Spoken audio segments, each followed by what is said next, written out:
نحمده ونصلي ونسلم على رسوله الكريم وعلى آله وأصحابه أجمعين أما بعد فأعوذ بالله من الشيطان الرجيم بسم الله الرحمن الرحيم أبى واستكبر وكان من الكافرين صدق الله مولانا العظيم.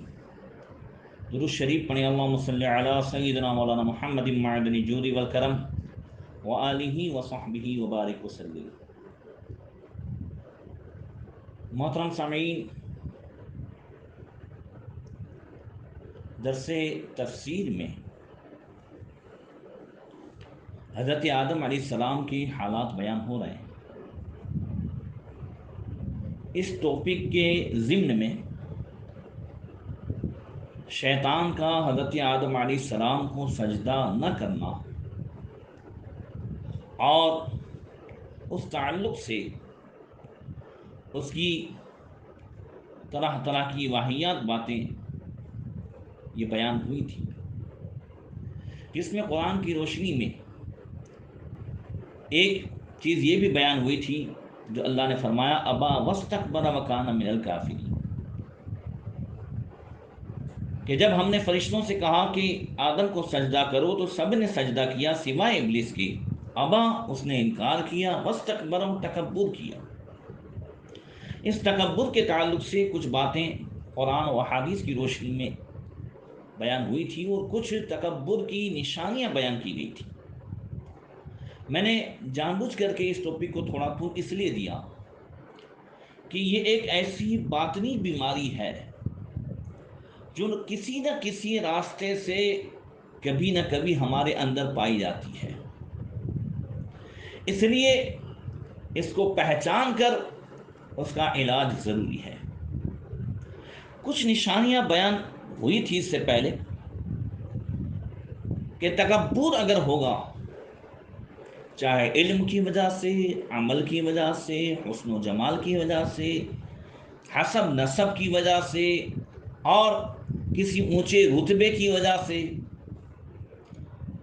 یہ اس کے اسباب ہیں، تو پھر اس کی نشانیاں بھی ہوں گی.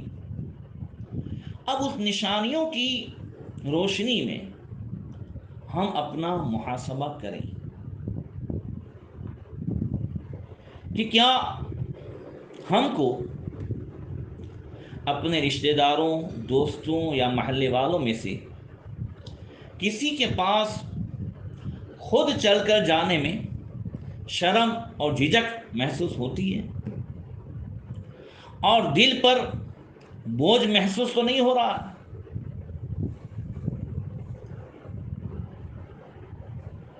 کیا ہم اپنی بیوی، بچوں، نوکروں، شاگردوں اور دیگر ملاقات کرنے والے غریب لوگوں کو سلام میں پہل کرتے ہیں؟ کیا ان میں سے کسی کو بھی سلام کرنے پر طبیعت میں بوجھ محسوس ہوتا ہے؟ کیا دوسرے کی تعظیم کے لیے کھڑا ہونا یہ ہم کو کبھی برا محسوس ہوتا ہے، چاہے وہ کوئی دینی و مذہبی باعمر شخصیت ہی کیوں نہ ہو؟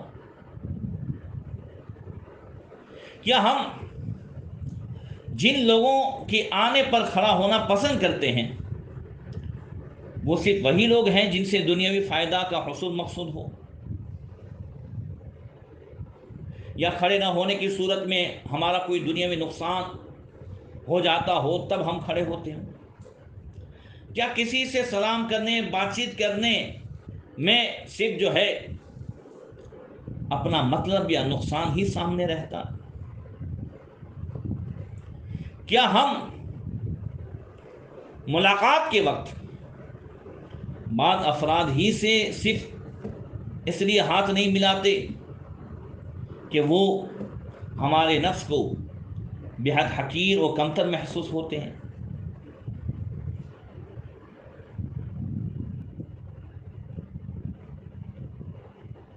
کیا ہماری اکثر گفتگو اپنے فضائل و کمالات اور ہمارے جو پہلے کارنامے ہیں اس کی فضیلتوں ہی پر مشتمل ہوتی ہیں. میں نے یہ کیا، میں نے وہ کیا، میں یہ تھا، میں وہ تھا. کیا کبھی ہمیں اس بات کا اعتراف ہوتا ہے کہ ہم غلطی پر ہیں، ہم سے زیادتی ہوئی ہے، پھر بھی معافی مانگنے میں جھجک ہوتی ہے؟ اگر ایسا ہے تو سمجھ لو ہمارے اندر کسی نہ کسی صورت میں تکبر موجود ہے.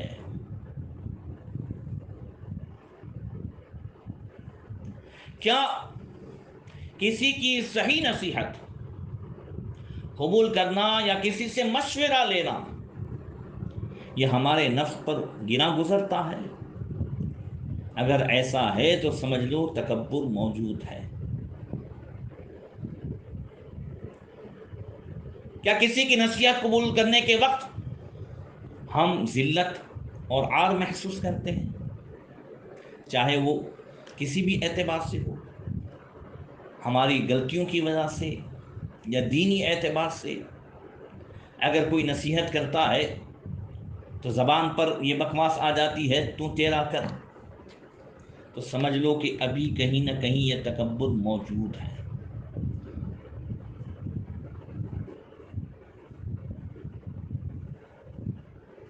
ایسے ہی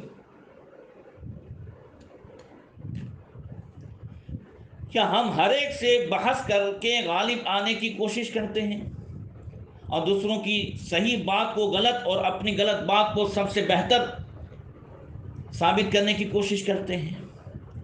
اگر ایسا ہے تو سمجھیں کہ تکبر کہیں نہ کہیں موجود ہے. کیا ہم دوسروں کا مشاہدہ کر کے اپنی برتری کے پہلو تلاش کرنے کی عادت میں مبتلا ہیں؟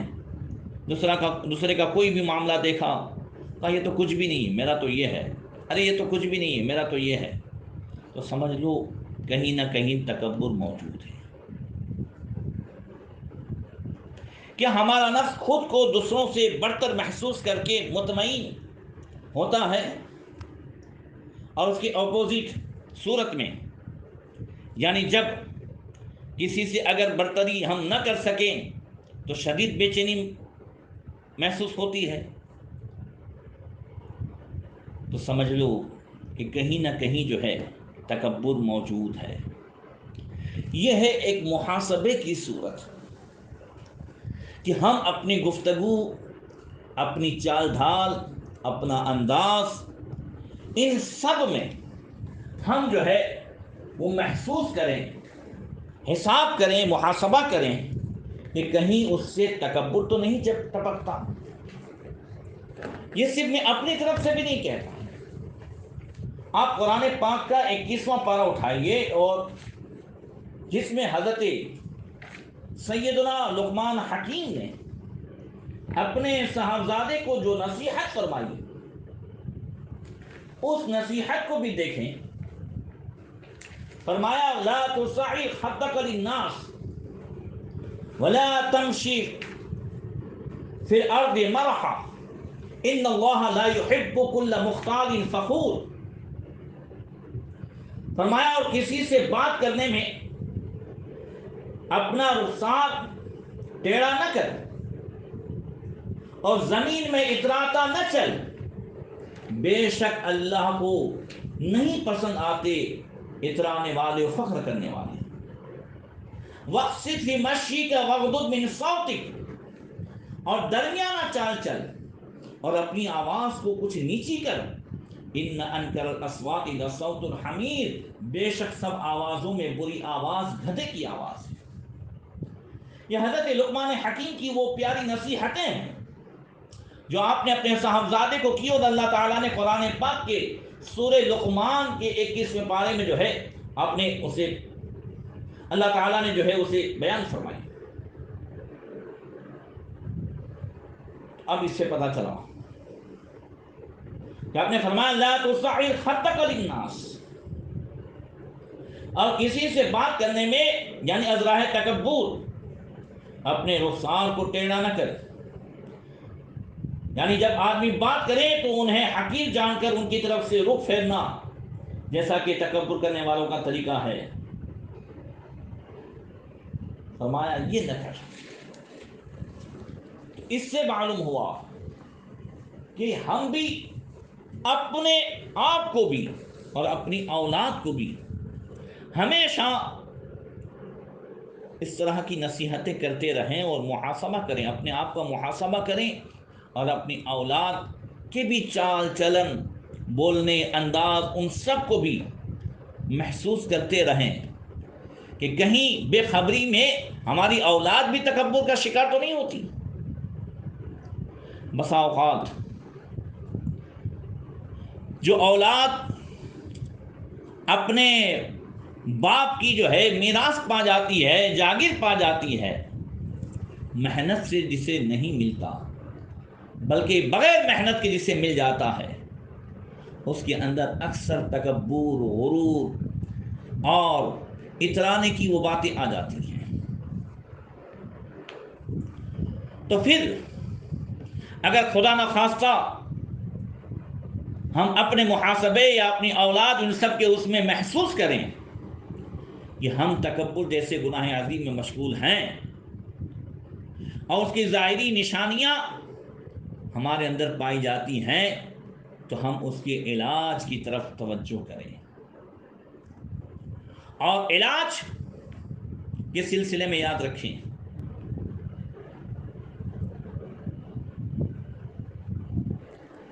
ایک علمی لحاظ علاج ہے اور ایک جو ہے عملی علاج ہے۔ علمی علاج جسے ہم نفسیاتی یا ذہنی علاج بھی کہہ سکتے ہیں، اور عملی جسے پریکٹیکل کا نام دیا جا سکتا ہے۔ علمی علاج کے سلسلے میں سب سے پہلے ہم اپنی ذات میں موجود تکبر کا سبب جانیں، اس کا ریزن جانیں، اور پھر اسے خود سے دور کرنے کی کوشش کریں، اس لیے کہ جب تک بیماری کا کوئی سبب معلوم نہ ہو تو علاج نہیں ہو سکتا۔ اسی لیے پچھلی جو گفتگو ہوئی اس سے یہ بات ثابت ہوتی ہے کہ تکبر کے جو اسباب ہیں اس میں سے علم، عمل، حسن و جمال، مال و دولت، خاندانی وجاہت، حسب و نسب، اور لباس، ذہانت یعنی ذہین ہونا، یہ سب اس کے اسباب ہیں۔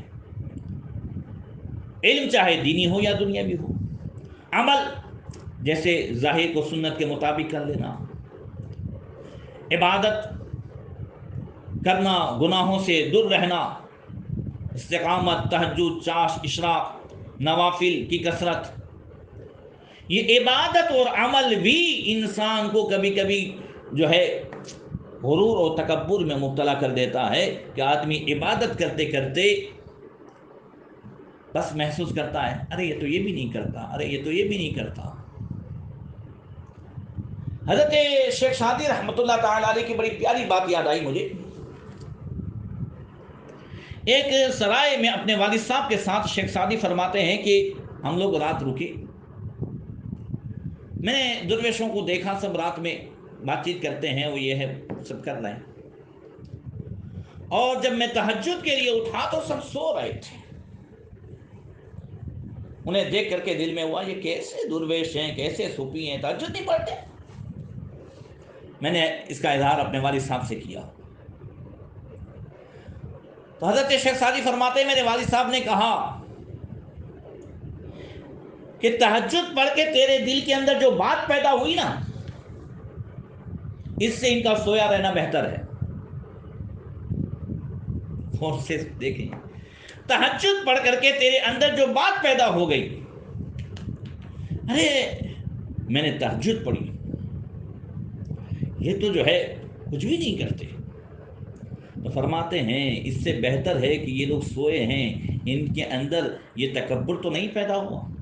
شیخ سعدی فرماتے ہیں مجھے اس کا احساس ہو گیا اور دل میں طے کیا آئندہ کبھی بھی کسی معاملے میں کسی کو کبھی نیچا نہیں سمجھوں گا۔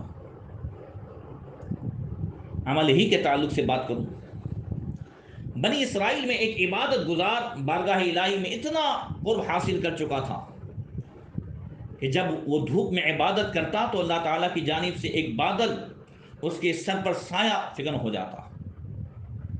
ایک دن وہ عبادت گزار دھوپ میں عبادت کر رہا تھا اور حسب معمول سر پر بادل موجود تھا، وہاں سے ایک بے حد گناہگار شخص کا گزر ہوا۔ اس نے یہ منظر دیکھا تو سوچا کہ اگر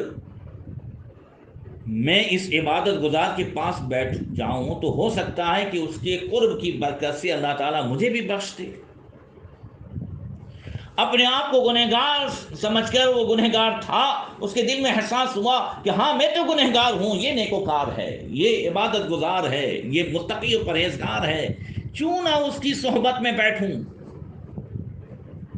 میری بھی بخشش کا سبب ہو جائے۔ چنانچہ وہ آیا اور عبادت گزار کے قریب بیٹھ گیا۔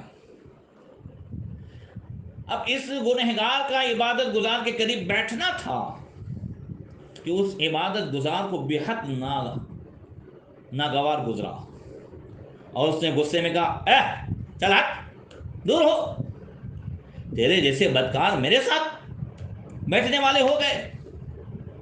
اللہ اکبر۔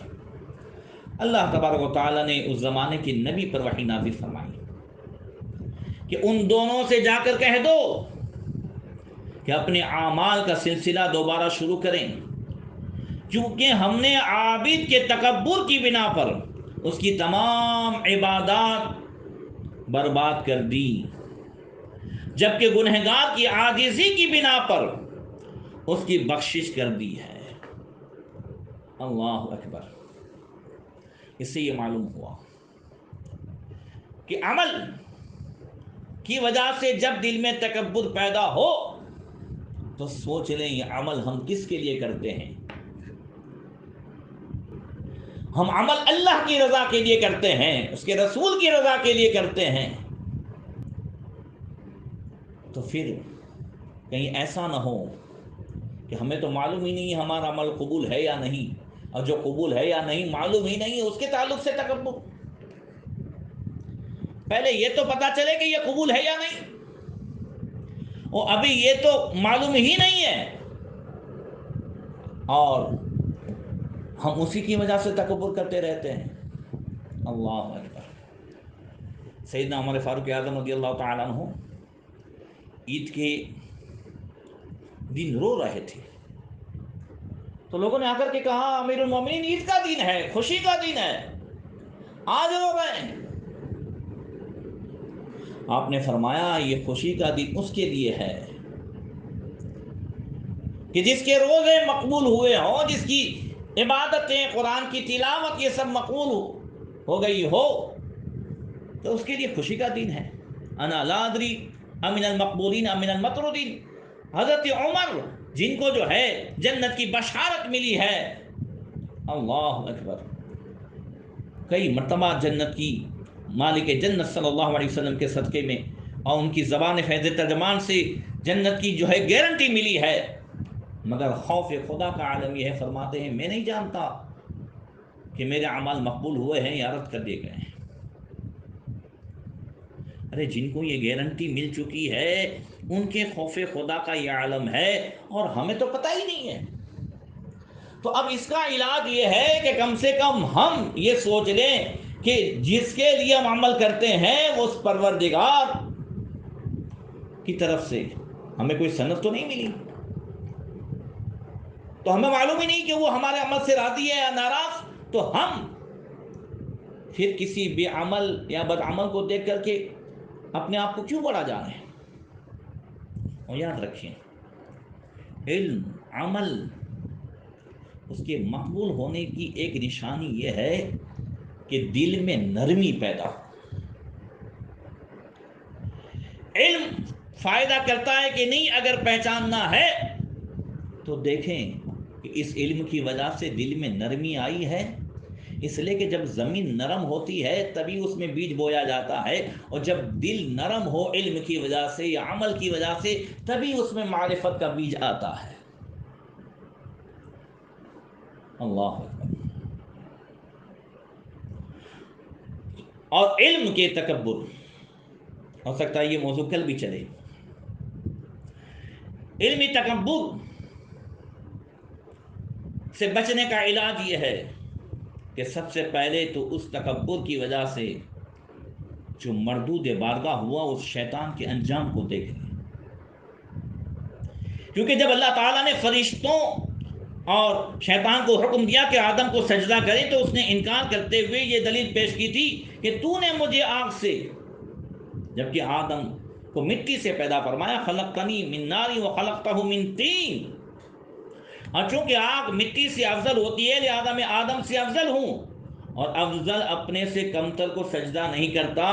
اس میں بھی اگر غور کریں تو معلوم ہوگا اس کے دل میں کہیں نہ کہیں علمی تکبر بھی تھا، عبادت کا بھی غرور تھا، علم عمل ان سب کا تکبر اس میں موجود تھا۔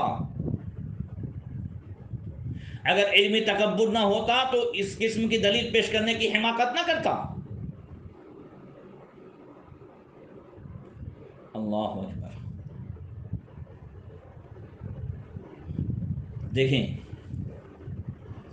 اللہ کے رسول صلی اللہ علیہ وسلم، صحابہ کرام کتنے علمی مقام پر فائز سے، مگر اس کے باوجود کبھی ان ہستیوں کے اندر تکبر کا کبھی شائبہ بھی نظر نہیں آتا تھا۔ انشاءاللہ تبارک و تعالی آئندہ کل اسی ٹاپک پر اور بھی گفتگو ہوگی۔ مقصد صرف میرا یہ ہے کہ اس بیماری سے اللہ تعالیٰ اس فقیر کو، آپ کو، سب کو نجات عطا فرمائیں، اور اس کے علاج کی طرف ہم سب کو توجہ کرنے کی توفیق عطا فرمائیں۔ السلام علیکم ورحمۃ اللہ وبرکاتہ۔